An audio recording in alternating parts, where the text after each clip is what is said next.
काल दिनांक 30/3/26 रोजी आम्ही स्वतः तसेच आमच्या क्राईम ब्रँचच्या टीममध्ये PSI मुकेश गायकवाड आणि त्यांचे पथक पोलीस आयुक्तालय हद्दीमध्ये गस्त करत असताना फौजा तावडी पोलीस स्टेशन हद्दीतील देगाव रोड जुना देगाव नाक्याच्या अलीकडे तवडे वस्ती या ठिकाणी रस्त्याच्या आतील बाजूस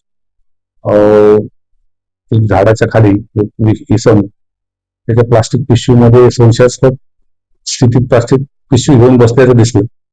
त्याच्यावर बारा पाळत ठेवले असता असं दिसून आलं की तो त्यामध्ये काही वस्तू काही विक्री करत आहे. प्रथमदर्शनी तो गांजा विक्री करतो असं तो संशय आल्याने तात्काळ योग्य ती उचित कायदेशीर कारवाई प्रक्रिया पार पाडून 2 पंचांसह त्या ठिकाणी जाऊन त्याला ताब्यात घेतलं आणि त्याच्याकडे चौकशी केली असता त्यांनी त्याचं नाव रजाक गफूर शेख वय 49 राहणार तवडे वस्ती असं सांगितलं. त्याच्याकडे पेटलेली जी पिशवी आहे ती पिशवीची पाहणी केली असता पिशवीमध्ये गांजाची पानं मिळून आली. त्यानंतर त्या इसमाकडे अधिक चौकशी केली असता तो त्याच ठिकाणी बाजूला त्याचं घर आहे तिथे राहतोय. घराच्या कंपाऊंड मध्ये बॅक साईडला तसेच घराच्या समोरील बाजूस 3 ठिकाणी त्यांनी गांजाची झाडं लावल्याचं आढळून आलं.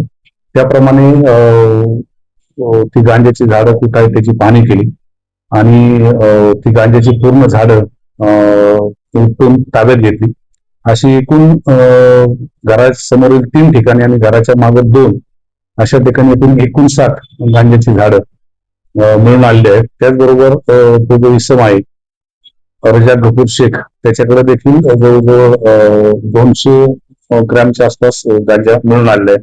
असं एकूण गांजाची झाडं आणि मिळून आलेला गांजा एकूण 21 किलो 439 ग्रॅम गांजा आम्हाला मिळून आलेला आहे.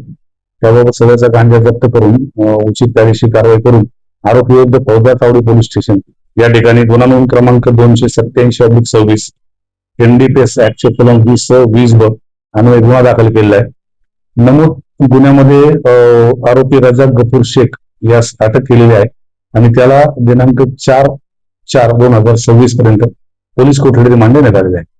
सदरची कारवाई ही पोलीस आयुक्त माननीय M राजकुमार तसेच पोलीस उपायुक्त गुन्हे डॉक्टर अश्विनी पाटील, सहाय्यक पोलीस आयुक्त गुन्हे राजन माने यांच्या मार्गदर्शनाखाली मी स्वतः PI अरविंद माने, PSI मुकेश गायकवाड आणि पोलीस पथक यांनी केलेले आहे.